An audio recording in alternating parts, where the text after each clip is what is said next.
let's make a chord progression right now. Like right now.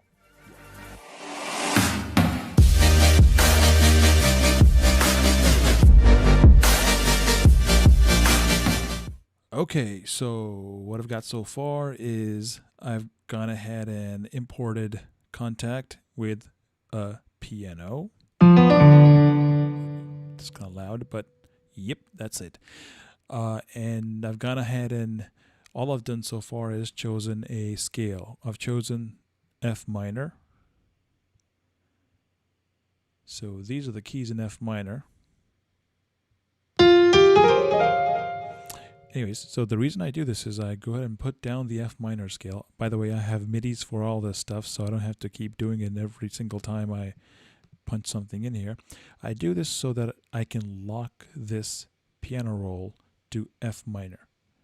Okay, so the first thing I'm going to do is I'm going to go ahead and make sure that I can only see the notes in F minor. So what I'm going to do is go ahead and take the F minor scale and just give me a couple of octaves. So the first thing I do is I select like a couple of, I just go back here. So I've just gone from, if you can see the top row here, I've gone from 1, 2, and 3 and all that to negatives. So so these notes can stay out of the way. Then I clone them and I put them an octave down, another octave down,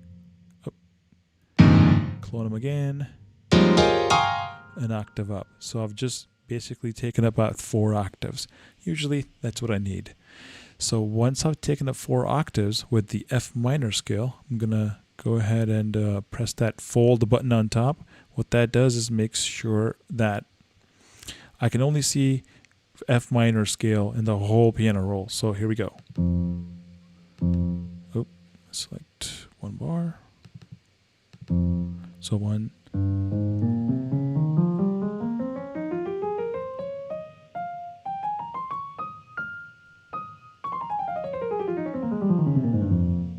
Yep, that sounds like F minor scale. All right. I'm going to go ahead and extend this thing up here, a little loop area, to all the way up to 9. That gives me 8 bars. All right, so we're now finally ready to go. So that's the little setup that I do to make sure that I'm ready to go. All right, and let me now increase the volume on this thing a little bit. And let's begin. Oh, F minor, I'm going to start with F. I don't think you have to start with F. You can start with anything. You could actually never play the fundamental note. By the way, the scale you're in, you know, F minor, F tells you what the root or the fundamental note is. You don't have to play that note. I know a lot of people just, you know, we actually all tend to play the fundamental like all the time, but that's not, you know, you can kind of stay away from the fundamental, like tease the listener and kind of go around it and almost play it but never play it. You know, you could do that. It's up to you. But anyways, let's not break too many rules right now. But let's just see. So if you haven't heard my other videos, all I'm doing is I'm choosing notes that get me somewhere. You know, I'm kind of abstractly, randomly choosing notes, and I'm going to just hear them and see if I like that or not. And if I do, I keep it. Otherwise, I move on, try another note. That's all. There we go.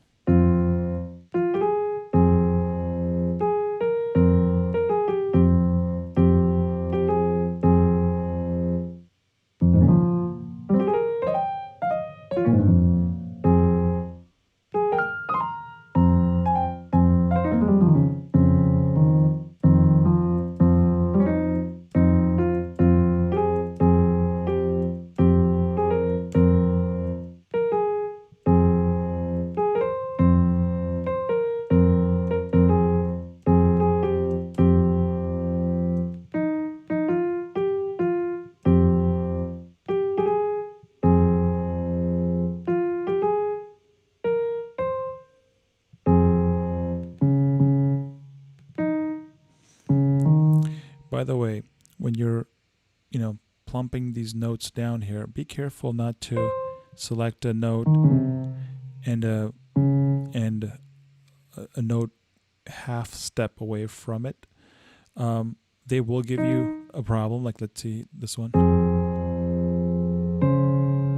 I mean, they can sound interesting, and they're nice to pick. See where they go. Let's, maybe even go with these, but you'll get,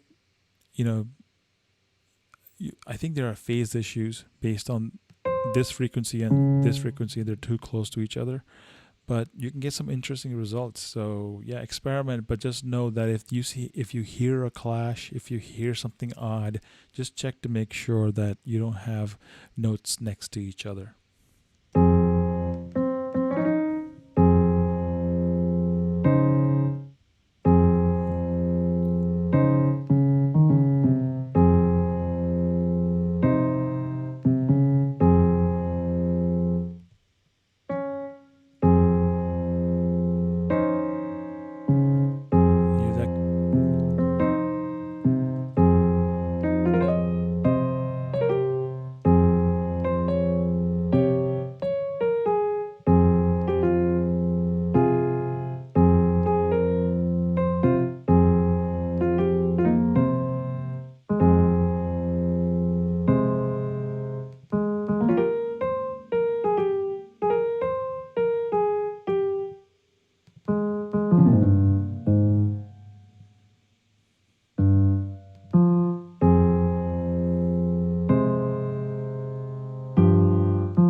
Okay, switching to quarter notes.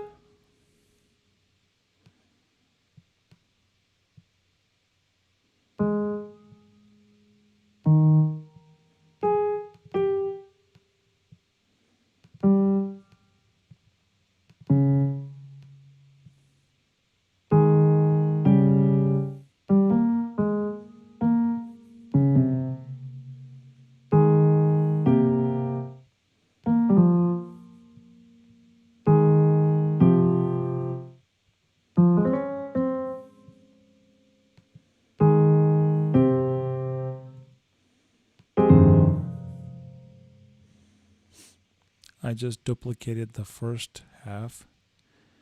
Not, I'm going to change it, but just for now.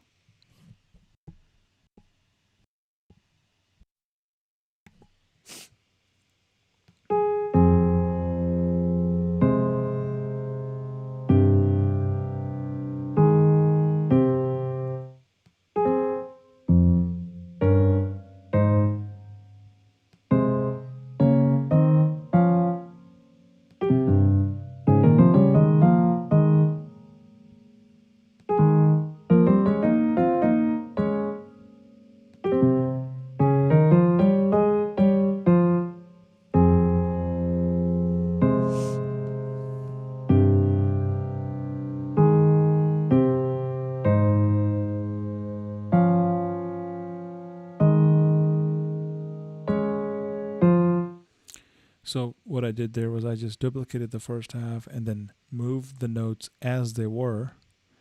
I mean, the fingering or moved the notes as they were, just up and down the scale to see if I got something interesting. I did, I think, on the first three chords, but then I think the last stuff here. I gotta work on. So let's see.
So at this point, I think this is a decent enough chord progression. And of course, it's just 8 bars. You can make it 16 and kind of keep on going to, see what else you can make out of this. And then you can start adding a top line.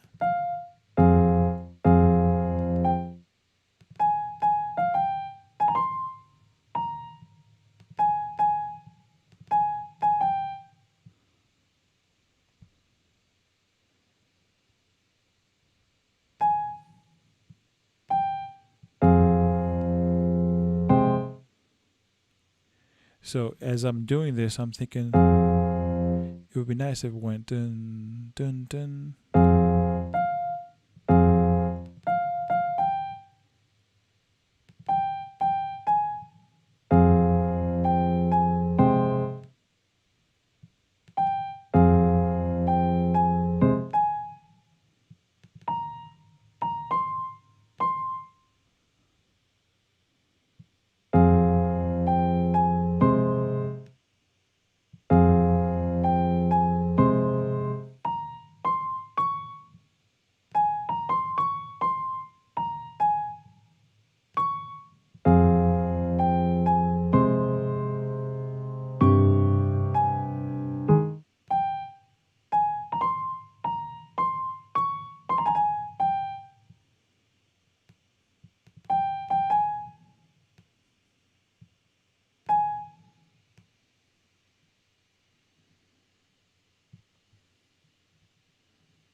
turn the velocities down.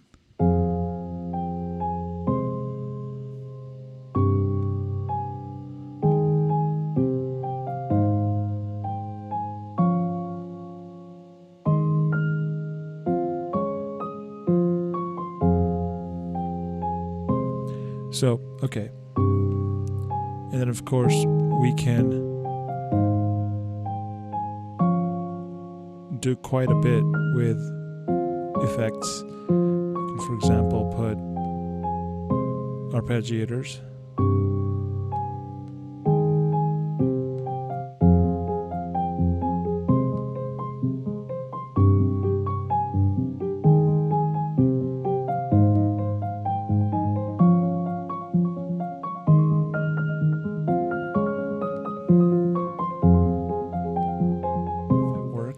You can then also drop a vocal and see if the chord progression works, or if you need to change something in the chord progression. So let's do that. Let's put some vocal on here and see if it works. Okay, so I took the chord progression, copied it, put an arpeggiator on it and some patch, and I just literally dropped a vocal on here.